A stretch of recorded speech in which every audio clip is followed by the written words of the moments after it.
Welcome back to our final module, Module 4, Why Morphology Matters in the Classroom. In this last module, we will look at why morphology matters in the classroom and some examples of tools and routines that you can implement in your classroom to help you with your morphology instruction. With intentional planning and decision-making, morphology can be integrated into almost every other curriculum area. We often talk about how you can bring in and integrate your content areas, science, social studies, history, geography, health, how we can bring those into our literacy blocks. But we can and should think about how we can push out literacy into those areas as well. Our literacy, learning, and instruction does not have to be siloed into 100 or 120-minute blocks. We can punctuate our day with intentional literacy instruction across all subject areas. Let's get into it. As Marcia J. Henry points out in her 2019 article, Morphemes Matter, a Framework for Instruction, considering the fact that there are now over 1 million words in English, a relatively few morphemes contribute to hundreds of thousands of words. There can sometimes be a lot of focus put on the lower part of Scarborough's rope and on phonemic awareness and phonics teaching and learning. And without a doubt, these are crucial skills when students are learning to read. However, other areas of the language curriculum are also incredibly important and need to be attended to. Our job is not done when students have their phonics skills consolidated. Let's get into an example that shows why relying on phonics only is not sufficient for teaching and learning. As we learned previously, English is a morphophonemic language. This means that in order to make sense of the graphemes, the letters or letter combinations that we use to spell words, and the phonemes, sounds, we need to look at graphemes and phonemes in the context of morphology, which is the organizing principle for English spelling. This example comes from the work of Dr. Pete Bowers from wordworkskingston.com, who does a lot of work on morphology. If you were to ask your students to give you the sounds for the word real, as in Pinocchio was a real boy, you would likely get the following response. E, O. The word real has 3 phonemes. And as students rely on their phonics and phonemic awareness skills, we might see something like this in their writing. We may get R-E-A-L if the students have been explicitly taught that the EA grapheme and corresponding sound make E. But we also may get something like this, R-E-E-L, if the students have also been taught the EE grapheme. And perhaps there is some confusion there for students as to which grapheme to use in this situation. And if they've been taught about final non-syllabic E, we may also get R-E-L-E. All of these representations of the word real give us the correct sounds and corresponding graphemes. And we may expect to see this in early primary when students are learning, mapping, and consolidating their understanding. We know they often use what is sometimes called estimated spelling when encoding words. However, if we begin to layer in and teach morphology at an early age, starting as early as kindergarten, and definitely by at least grade 1, as outlined in the new Ontario curriculum, students begin to understand that the word real is a morpheme that carries meaning. In this case, it means actually existing, and it has roots in Old French and Latin. That morphological knowledge can help them as they continue to build vocabulary and start to tackle trickier multisyllabic words. Let's do another example together. If you were to ask your students to give you the sounds for the word really, as in I really like to go swimming in the summer, what might they give you for sounds? They might say E, E, if you really over-enunciate the EA grapheme. And so you may get this representation if you were to ask them to write it out on paper.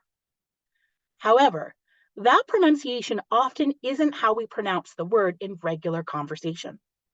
For many of us, the schwa, that unstressed vowel sound, starts to come into play, and the middle phoneme starts to sound like an I, or short vowel sound for I.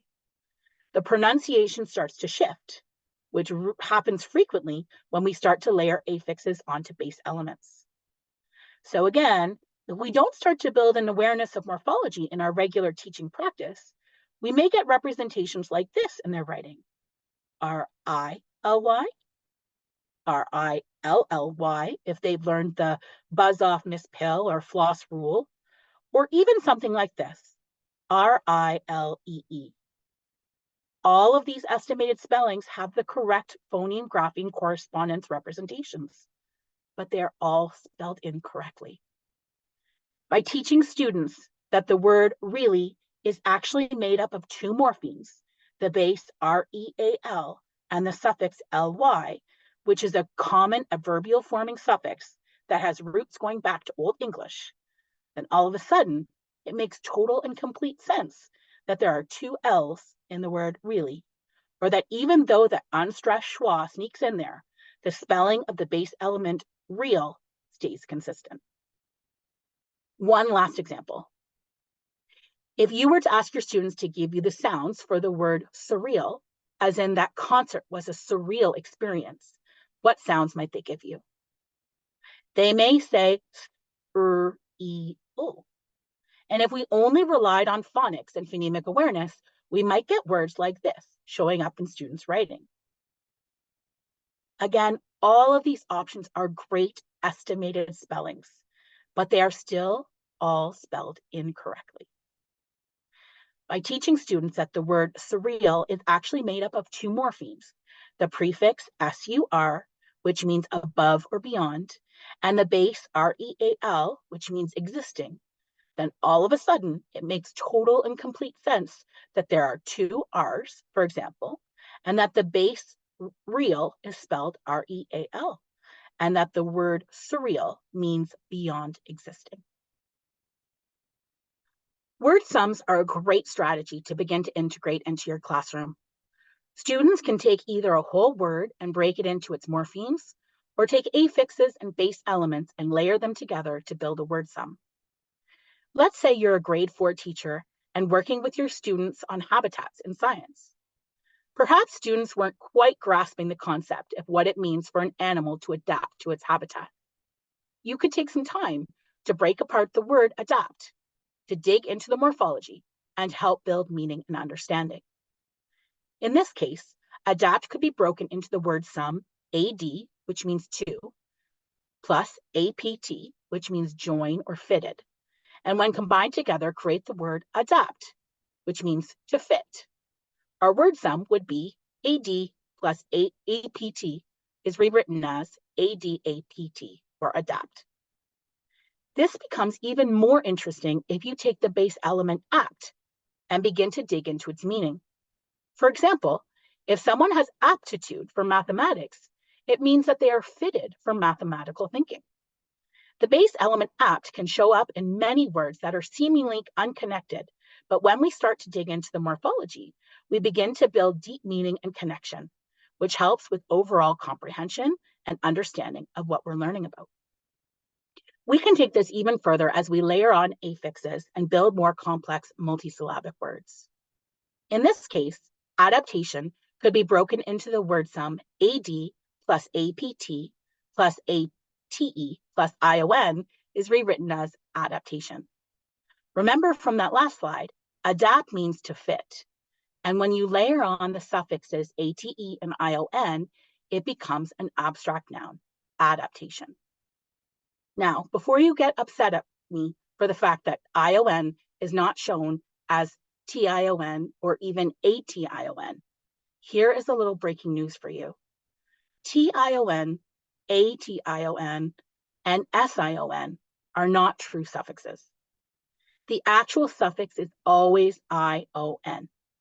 And the grapheme or graphemes like the T in TION are always part of the preceding affix. Here are a couple of examples. There are many very popular and solid programs out there that suggest teaching shun, TION or SION, or even Asian, ATION, as a suffix. Sometimes it's just easier to teach it that way, but they aren't true suffixes. They're more like a spelling pattern. You may not need to go this deep with your students, but inevitably, there may be a time where it comes up. And so having this knowledge in your back pocket may be helpful, but it's not essential. Building a word matrix is another great tool to use with students. I love word matrices because there are entry points for every student when we use them. In this example, using our base from before, real, we can show the many different ways that we can build upon the base real. Some students may only be able to build words with a couple of morphemes, but other learners may be able to get more complex with multiple morphemes together, like in the word unrealistically. By building morphological knowledge, not only are we building meaning, vocabulary, and thus comprehension, but we are also giving students the tools they need to attack quite complex multisyllabic words by chunking them into their meaningful parts or morphemes. Coming across the long word unrealistically in a text may be incredibly daunting for some. However, when students have morphological awareness and understanding that the word unrealistically is built using the base REAL and 5 additional morphemes, UN, IST, IC, AL, and LY, this makes it much easier to tackle and decode. In this module, we really dug into why morphology matters in our teaching and learning. It is not enough for students to be able to identify and peel off the morphemes to be able to decode a word. To have true, deep morphological understanding, students must also understand the deep tapestry of meaning that is attached to each morpheme. This understanding will have a huge impact on not only their ability to read and write the words, but also on their overall comprehension of what they're reading and learning about. Word sums and word matrices are great tools to use when teaching and learning about morphology in the classroom and provide multiple entry points for a variety of learners. Check out the supplementary resources for some tools you can use in your classroom to help you and your students with your morphology learning. I highly recommend all of the supplementary resources, but especially Dr. William Van Cleve's 36-page morphology handbook, which is chock full of tips, tricks, and practical activities you could use tomorrow in your classroom.